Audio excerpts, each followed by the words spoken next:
মানুষের মাংস খাবে শকুনের বাচ্চা, ভাইনা ধরেছে খুব। তাই বাবা শকুনকে বলল, বাবা আমার মানুষের মাংস চাই এবং কি আজকের মধ্যেই চাই। তো বাবা শকুন তার ছেলের আবদার পূরণ করতে উড়ে গেল মানুষের মাংস আনতে। সে যায় গিয়ে 2 টুকরা মাংস নিয়ে এসলো এবং বাচ্চা শকুনটি সেগুলো মুখে নিয়ে বলল, বাবা এগুলো তো একটা হলো গরুর মাংস আর একটা হচ্ছে শুয়োরের মাংস, আমি তো মানুষের মাংস চেয়েছিলাম। তখন বাবা শকুন আবার 2 টুকরা মাংস নিয়ে উড়াল দিল। উড়াল দিয়ে 2 টুকরা মাংসের মধ্যে গরুর মাংসটি ফেললো মন্দিরের সামনে এবং শুয়োরের মাংসটি ফেললো মসজিদের সামনে। ফেলে রেখে আসার কিছুক্ষণের মধ্যে দুই দলের মধ্যে দাঙ্গা হাঙ্গামার সৃষ্টি হলো এবং অনেকগুলো মানুষের লাশ পড়ে গেল। তখন বাবা শকুন আর বাচ্চা শকুন একসাথে পেট ভরে মানুষের মাংস খেলো। তখন বাচ্চা শকুনটি বলল, বাবা তুই এত মানুষের মাংস আসলো কোথা থেকে?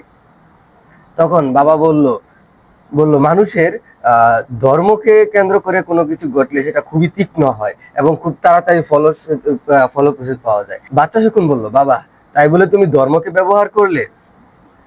তখন বাবা শকুন বলল, তুমি মানুষের মাংস খেতে চেয়েছিলে, তাও আবার আজকের মধ্যে, তাই আমি তাৎক্ষণিক ফলাফল পাওয়ার জন্য আমি এই ধর্মকে ব্যবহার করতে বাধ্য হয়েছি।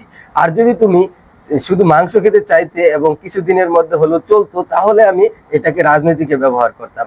মানুষের মধ্যে রাজনীতি আর ধর্ম দুইটা জিনিসকে ব্যবহার করলে ফলাফল একই পাওয়া যায়, তবে ধর্মকে ব্যবহার করলে সেটা ফলাফল খুব দ্রুত পাওয়া যায় এবং রাজনীতিকে ব্যবহার করলে সেটা একটু ধীরে পাওয়া যায়।